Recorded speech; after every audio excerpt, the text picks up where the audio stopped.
So the issue is I provided danger to the citizens, and I'm a taxpayer. That is my initial issue. I am a citizen of the United States, and I supplied information that there was a gang, G-A-N-G, gang, which was denied by Turner's preceder, his predecessor, that we had gangs.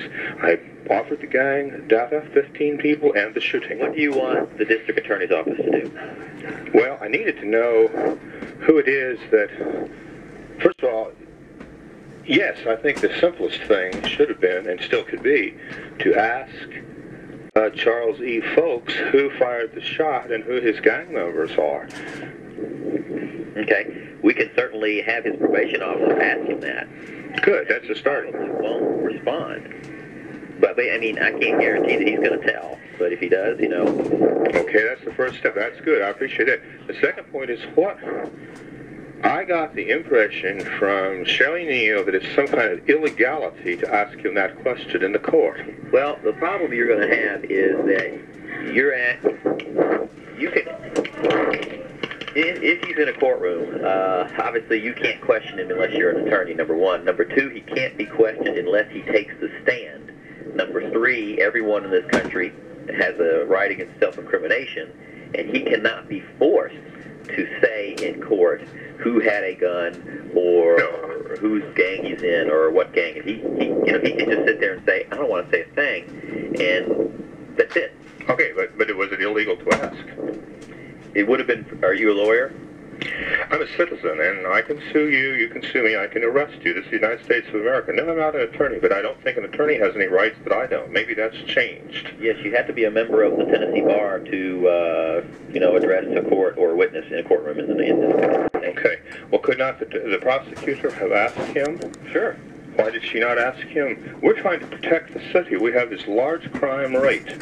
And I have lots of stories, including a house of mine that was burned. I had tenants that paid bribes to the police, on and on. This is not a good city. And here we have a shooting and a gang, and we have excuses why it was not pursued. Next year, when that killing occurred, I guess I've said this before, if you're not trying to prevent crime growth, we need a new mayor, or we need a new judge, or we need some new people that can at least ask.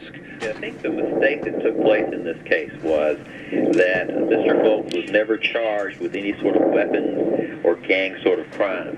As a result, there was no basis for the Shelley Neal or anyone in this office to question him regarding that, number one. Number two, he was charged with assault. And when he agreed to plead guilty to the assault, I mean, that kind of, if he was charged with something else, then of course, obviously, we would have gotten into a different kind of matter. Well, I can't answer why the police didn't investigate the allegations of gunshots. I can't explain why the police gang task force wasn't called. I can't explain any of those things because I wasn't there. Because I turned in all the information. No, the information that was given to us by the court was that Mr. Folks was charged with assault or striking or pushing whatever it was with your son, and that's the case that we disposed. Yes, but I didn't turn in. If someone had turned in information saying he's charged with a gun or he's charged with something else, certainly we would have handled the case differently. Okay. I've heard the word charge over and over and over. Now, I am acting like a detective or anybody else. I'm supplying with all the possible data. If I see an extra shot at Martin Luther King or I see a person wearing this kind of a hat, that is information. That is not a charge because I don't know the name of the man who might have also fired. I'm giving all of the data like the best possible policeman or detective. I used to investigate car wrecks for 2 years for an insurance company. I've done a lot of things. I gave all possible data. So you don't need... Was this data given to the police officer who came to the scene? It was given to the juvenile court. It's my initial report. Okay. The police officer arrived, and he already knew, and I'm not sure, he just generally upset with how the juvenile court doesn't follow through and come up with things. I called him, and he was upset that not more had happened. But I don't to say that he's innocent or that it's police or not. But I turned in every possible piece of information, and it's all in writing. And then somebody took that and shrunk it down and say he is charged with.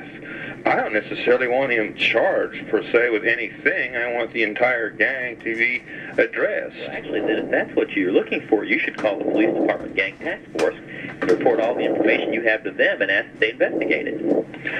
All right, I will do that. That is something to do then.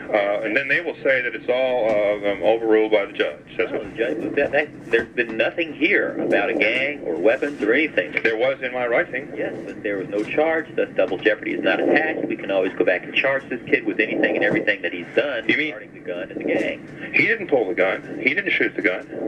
Then he's not guilty of it. He is guilty of upholding it. You saw him hold the gun? No, I said he is part of the He gang. hold the gun. No, of course not. Well, then what did he do? He is not supplied data on the other person. You mean if one of my sons kills somebody and I didn't kill, then I don't have to talk? Right. You have a constitutional right in this country to keep your mouth shut when it involves any sort of criminal matter. Fine, but go ahead and ask, and then when I say that, you'll at least know that. See, we didn't try to do anything. It's this reductionism, so we can move on to something else and go to lunch.